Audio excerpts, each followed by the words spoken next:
Good morning. Hi, everyone. Happy Friday. I got everything done except for this one. I was so tired last night. I was like, I don't know if I can read another one of these. So, this is what we're ending my Patreon binge with. This is the, oh God, 17th part of Sunshine.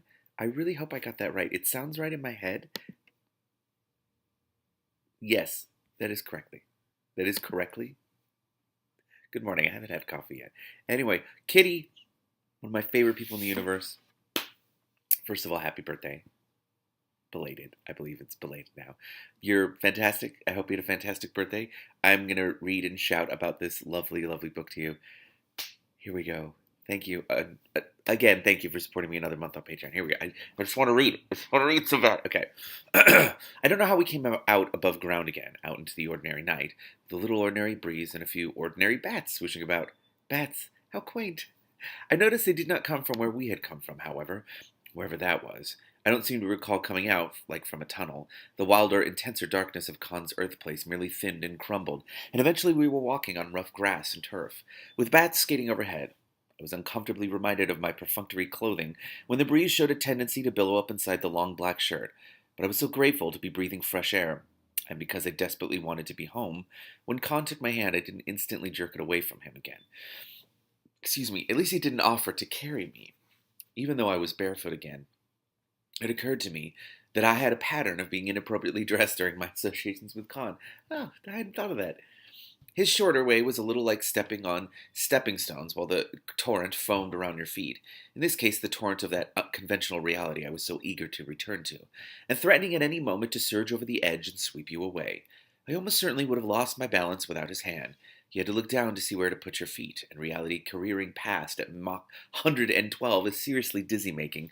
Plus, some of the stepping stones were dangerously slick, disconcertingly like ordinary stones in an ordinary stream.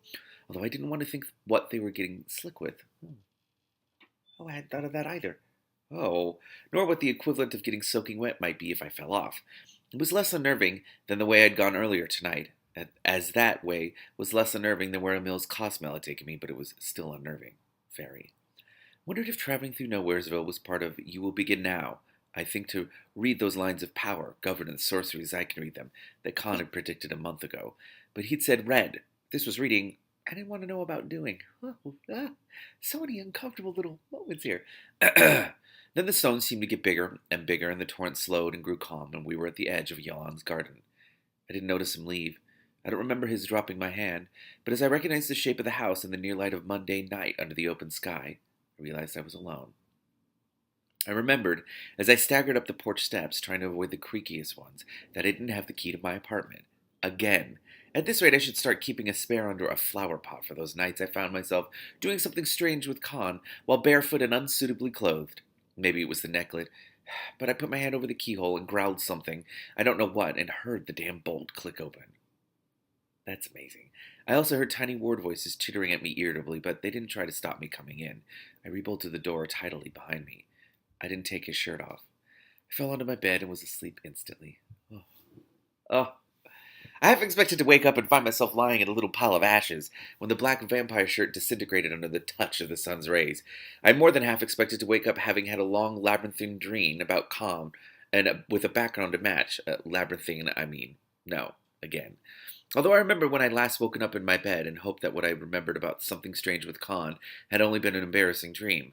It hadn't been a dream that time either, and things that weren't dreams were by this showing getting more embarrassing. Speaking of patterns I wanted to break soon. I did wake stiff as a plank from all my new scrapes and bruises, and with a crick in my neck so severe I wasn't sure I was ever going to get my face frontward again. I looked over my shoulder at the little heap of abandoned clothing in front of the still open balcony door as I stumbled into the bathroom and started running hot water for a bath. I'd been here before too, only last time it was the other vampires that had knocked me around. Awkward. Be fair, I thought. I'm in a lot better shape than I was when I got home 4.5 months ago. I didn't feel like being fair. For just a moment, for fewer than the 10 seconds it had lasted when it happened, I remembered his mouth on mine, his naked body hot and sweating against mine. No! I put my head under the tap and let the water blast all such thoughts away. My hair needed shampooing anyway. The shirt, although it needed a wash, still looked pretty glamorous in daylight. Good quality material, nice drape, even if black wasn't my color. Although at the moment a lot of me was dark blue and purple, and it coordinated very well with that. I scowled at the mirror. My own fault for looking. The chain round my neck gleamed in daylight, too. It looked more like gold this morning, but if I stirred it with a finger, it had a queer iridescent quality, not at all like real gold. Not that I had much acquaintance with the stuff. I'd always favored plastic and rhinestones. I could see that. Like, that just makes sense. It's one of those things when you're reading and a character reveals something and you're like, yeah, I don't even question that. Yes, that's you. I took the shirt off carefully and put it with the other laundry. Was it natural fibers, I wondered? Did it need to be dry cleaned? I'd somehow neglected to ask Con about those crucial details.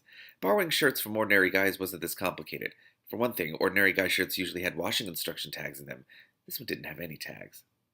I took my bath and wondered if I was going to make it into the coffee house for the lunch shift. I wasn't anything like as bad off as I had been last spring. I was just sulky. I only took one bath. By the time the water had cooled from scalding to merely hot, I could almost turn my head again.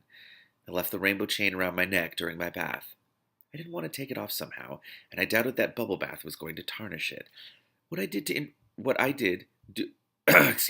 do was introduce it to my other talismans. I hadn't a clue how to clean up after last night's magic. None of the words my gran had taught me seemed at all suitable. I felt kind of put off by candles and herbs, and I wasn't in a very thank you mood, but I knew I should be doing something. This was a compromise. As a solemn rite, it wasn't much. I was cross-legged on the very rucked-up sheets of my bed, still dripping from the bath, wrapped in an assortment of towels. I'd pulled my little knife from the pants pocket of the trousers on the floor, and took the mysterious seal out of the bed table drawer. I smoothed it a bit of pillow and laid from there. Then, gently, I lifted the chain off over my head and dropped it down around them. I don't know what I was expecting. It just seemed like the thing to do. Knife, meat, necklace. Seal, meat, necklace. Necklace, meat, knife, and seal. I suspect we are going into some kind of fracas together, and that you are my co-conspirators. You and that underground guy. And I want to make sure you're all on speaking terms with one another before I ask you to guard my back. Or something. It's kind of adorable. It was too late in the year for direct sunlight to touch my pillow at that time of day, so I don't know what happened. Oh boy. But there was a flash like a ray of sunshine, but it was some ray, like a golden sword, like a Christian saint's vision of glory. It landed on my talismans with an almost audible whomp, like the king's grip had slipped and he'd clobbered the knight on the shoulder instead of merely tapping gently and dubbing him Sir Thing. And the pillow caught on fire. What the fuck? I sat there with steam suddenly boiling off my wet towels, my mouth open, staring. And my brain had gone on vacation without advance warning because I reached into the fire, closed my hands around my 3 talismans, gathered them together, and pulled them out of the fire.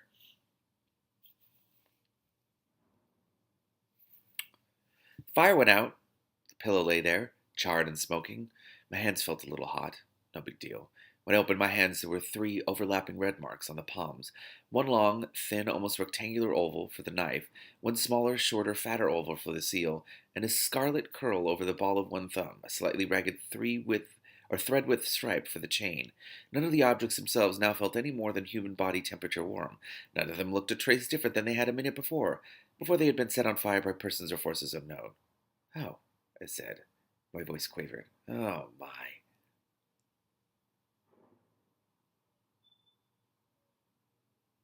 I don't even know what that means. I don't even know. Oh, God. I made it in for the lunch shift, all right. I didn't want to stay home alone with myself. I hung the chain around my neck again and put the knife and the seal in 2 separate pockets. I didn't feel like leaving anything in the bed table drawer anymore. We'd bonded or something. Speaking of weird bonds, our affiliation had been confirmed by setting one pillow on fire. Put the pillow in the trash and the sheets in the washing machine.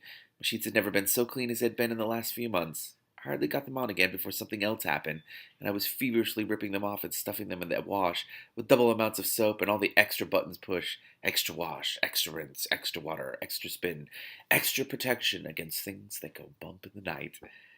Oh, why do I want to wash? Mostly, I just want to wash around my house. That is luxury to me.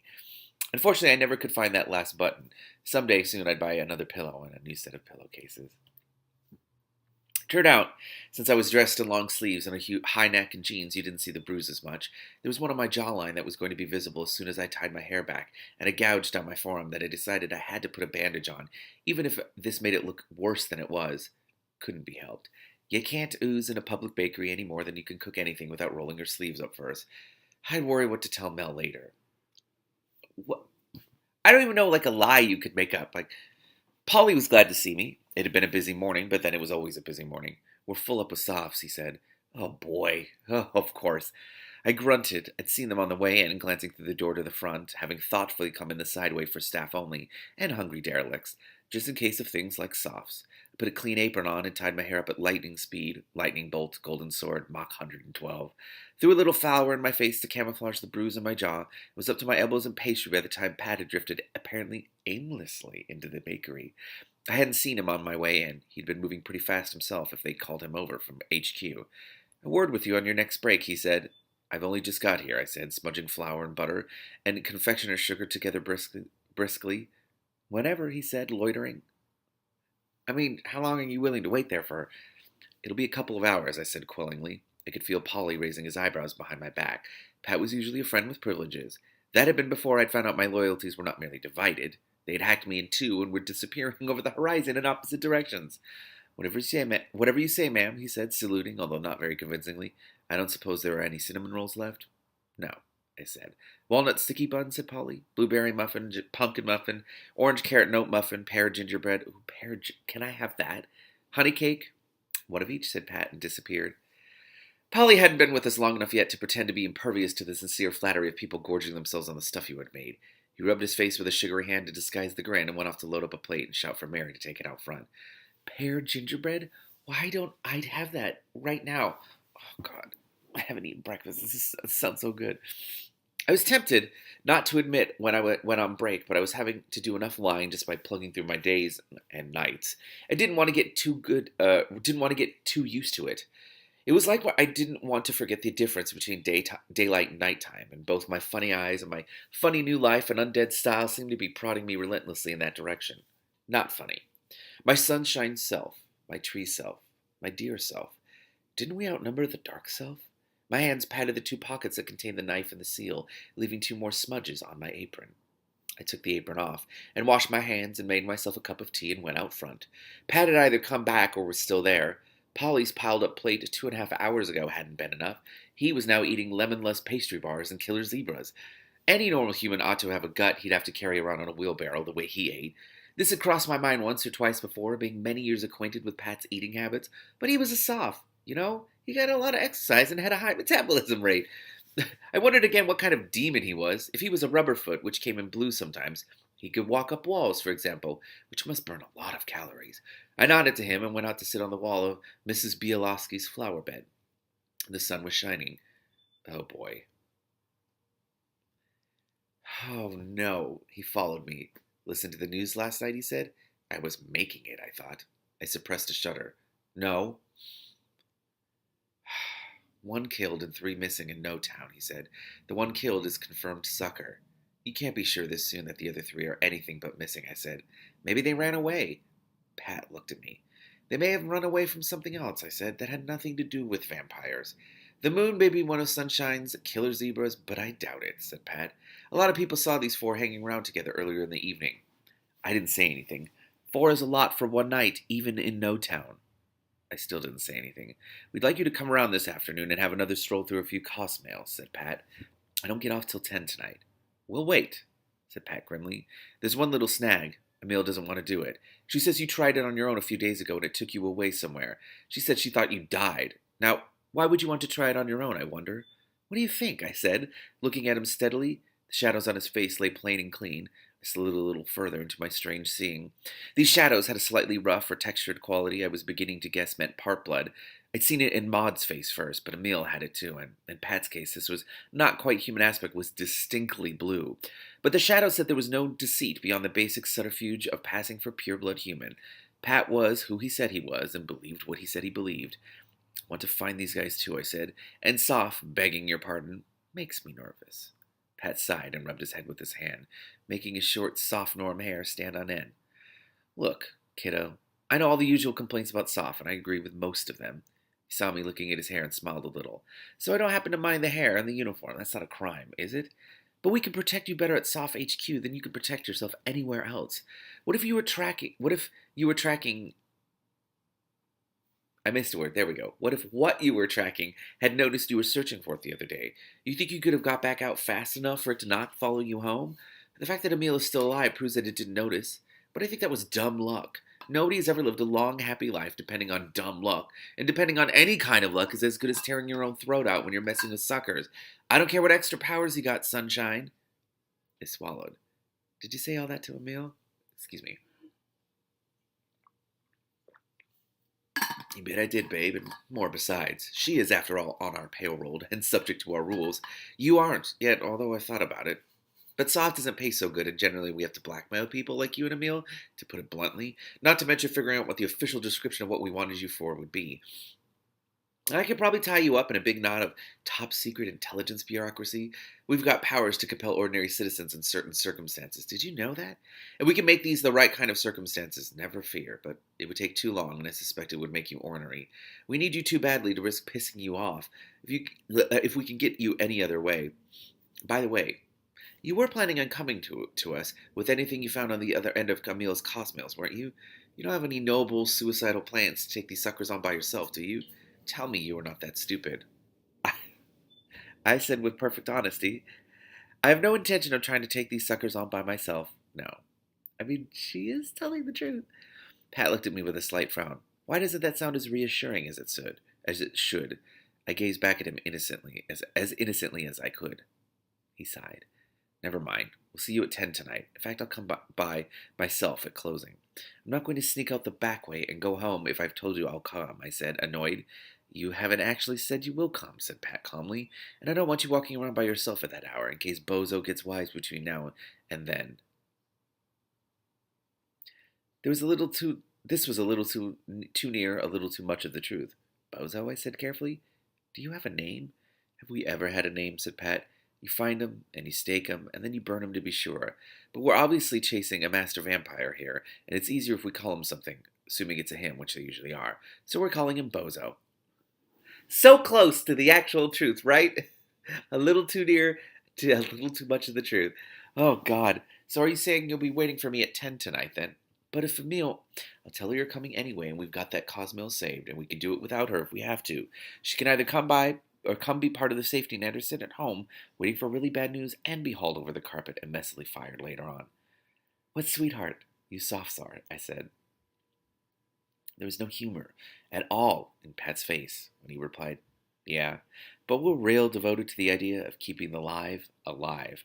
What did you do to your chin and your arm? Is that from when you fell out of Emil's chair? Must be, I said. I don't remember that well. Things are converging. They're converging, and it's frightening, Kitty. It was a fairly ordinary day at the coffee house. We had one crazy wander in off the street who wanted to tell all of us that the end of the world was coming. He'd had an interesting variant of the standard format.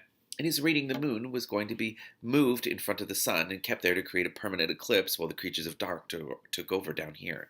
The moon would be held in place by the something-o-meter invented by the creatures of the dark and which they were presently perfecting. He said creatures of dark, not vampires. I suppose I was in a twitchy mood anyway, but I didn't like this. There were a lot of creatures of the dark, but I would have said that except for vampires, none of them is bright enough to invent a something-o-meter. So why didn't he say vampires? He did say 18 months, tops, before the eclipse began. It was a good thing he hadn't washed in a while and raved like a loony, or some of us might have believed him. I told myself his story would make a good novel. It would sure make a better novel than it would a reality. Mel got rid of him. Mel goes all good old boy amiable and eases them out the door, and the thing about it is that when Mel does it, they don't come back. The only times we've ever had to call the cops is when Mel hasn't been there. Ranting crazies make Charlie nervous. Because this is Old Town, we get a fair number of crazies. Hell, we feed most of them out the side door, but not so many of them rant. Charlie can sue the customer determined to pick a fight when Mel would just throw him out the first time he swore at one of the waitresses. And I'd back Mel against most brawlers, but taking them on their own terms isn't a good way to avoid calling the cops. Sometimes I think more throwing out would be a good thing. We have enough customers. We don't need to put up with the flaming assholes. But Charlie's is Charlie's because of Charlie, which is probably a good thing too. But Mel is the one who deals with the noisy nutters. If there's ever a Mel's, it will be racier, and Charlie's will have to hire a bouncer with a degree in counseling. This crazy came in during the lull between the late afternoon muffin and scone crowd and the early supper eaters, so there weren't too many people around. Mrs. Bielowski was there, and I didn't like the way she listened to him either. It seemed to me she was having some of the same thoughts as I was. Maybe she was just thinking about full moons. Crazy hadn't mentioned that what was going to happen about the moon's phases. He must not be aware himself. Hey, A little live entertainment for slack time, Mel said to me. This one missed the mark. Okay, next time I'll get jugglers. I smiled because he wanted me to, but I noticed he was rubbing one of his tattoos, the hourglass one, that you can't see which way the sand is running. It's a charm about not running out of time. He'd been listening to the crazy too. Has he asked about her injuries yet? I'm guessing no. I couldn't see into the shadows on Mel's face. They flickered less than some, but the red edges were more dazzling as if to make up for this. I didn't know if I could see past the dazzle because I couldn't, or because I didn't want to. If I didn't want to, what was it I was afraid I was going to be seeing? Oh, boy. By 10 o'clock, I was tired, and I wanted to go home and go to bed. I had a lot of sleep to catch up on. The last thing I wanted to do was slope off to soft headquarters and plug into another live socket and fry my brain some more, but when Kyoko came into the bakery to tell me Pat was in front waiting for me, I didn't duck out the back door, even though I hadn't promised.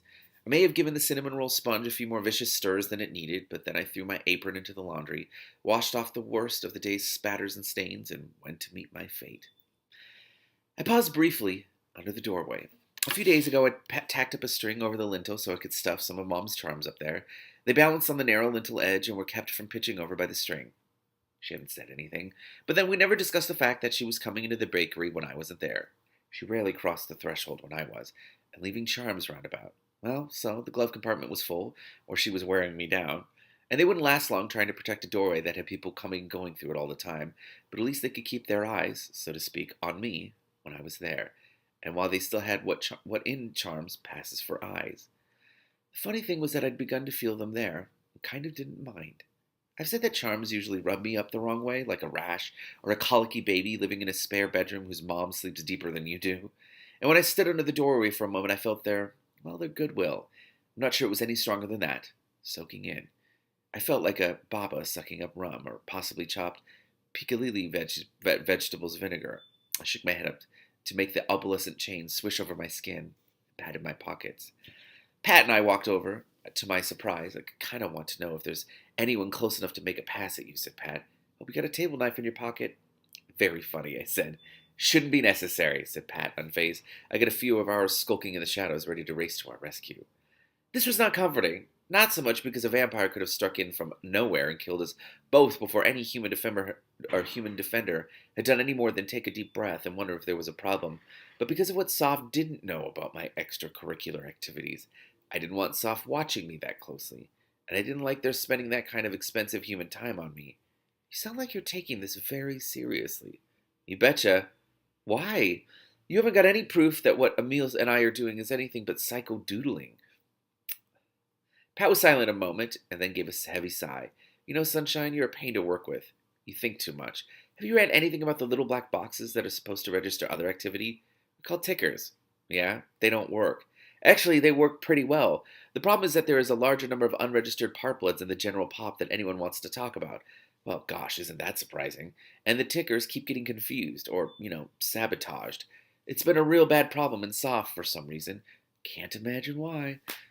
There's ways around this problem, however, once you all know you're reading off the same page, so we got some tickers that give us pretty good readings, once we figured out how to set them up. And I'll tell you that a couple we got down in no time about fused their chips when you did your locating trick for us a few days ago, and they did it again that afternoon when, it turns out, you were committing your felony with Emil. Felony my ass, I said. Felony? Attempting to consort with an enemy alien is a felony, my pretty darling, and all others are enemy aliens. Oh, shit. It's not one of those rules anyone wants to pursue too close, but it has its uses. And trying to locate them is near enough to trying to consort with them for me. Anyway, we've never had readings like those readings. What you're up to may be psychodoodlings, all right, but they're great, big, strong psychodoodlings, and we're beginning to hope you may be the best chance we've seen in years, and not another one of my over-optimistic bad calls. Oh, God. I just wanted to get away from them. They're not bad people, but this is not good. I considered having a nervous breakdown on the spot.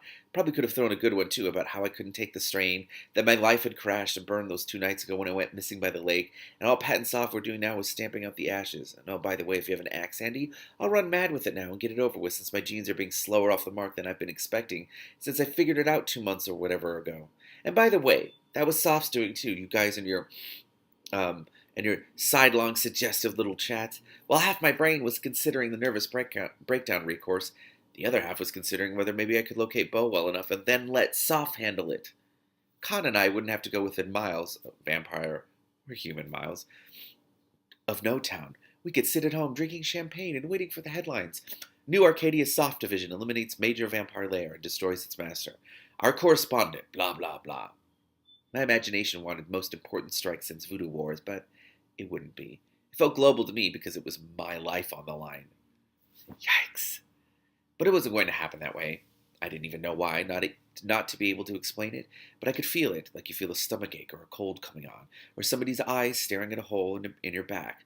Soph could go in and mess things up for a little while, stake a few young vampires and maybe wreck Bo's immediate plans, but maybe this was something else I was learning to see in the shadows. Maybe it was from traveling through Nowheresville or walking Con's short ways last night when I was somewhere else, watching my reality stream by, finding out there were other places with other rules. I was beginning to understand how the connections in the vampire world really aren't like our human connections in our human world. I was tethered to Con as absolutely as he had been shackled to the wall of the house beside the lake, and he and Bo had a bond that required one of them to be the cause of the destruction of the other one. I guess now that this was as natural a situation to a vampire as making cinnamon rolls was to me. I wonder what would happen if a vampire involved in one of these lethal pacts did the vampire equivalent of falling under a bus. Did the other one, foiled of catharsis, spin off into the void instead? The really nasty void, that is, which could explain why it was so God's bloody awful a place to visit. He could have warned me, I thought.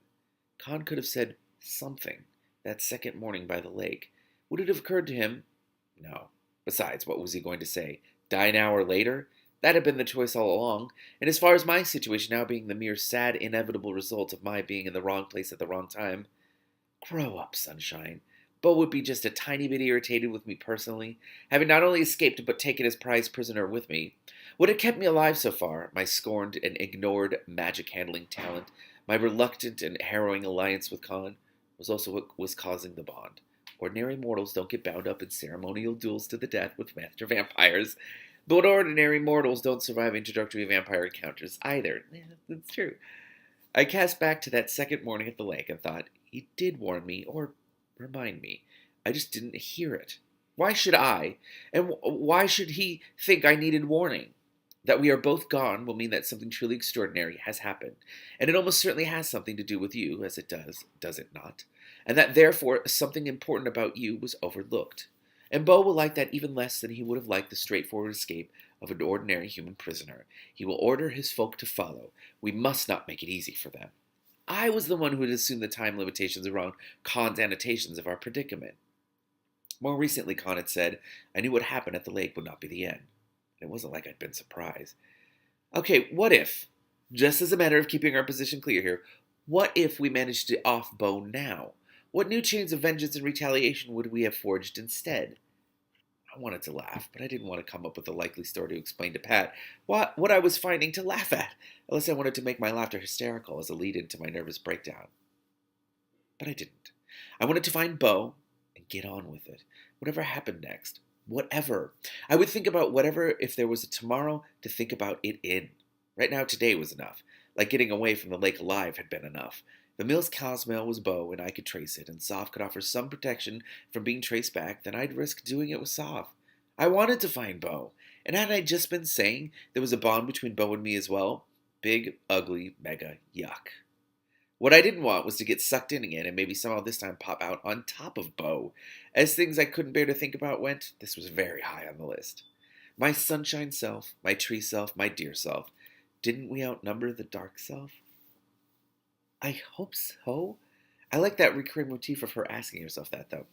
What I had to figure out fast was if there was going to be a way I could make a mark, leave a clue, carry some bad void token away with me that Con and I could follow, or interpret better or faster than Soph could. There'd been a lot going on, and I hadn't sorted what I had found, or half found, or begun to find, in Emil's living room. If sorting was a possibility, Emil had been afraid I died. No, I'd figure it out. I had to. Kitty! Everything's just being set up for some big... Oh, I'm scared. This is fantastic, Kitty. As always, thank you for getting me to read this lovely book. You're awesome. And I will see you next month. Peace.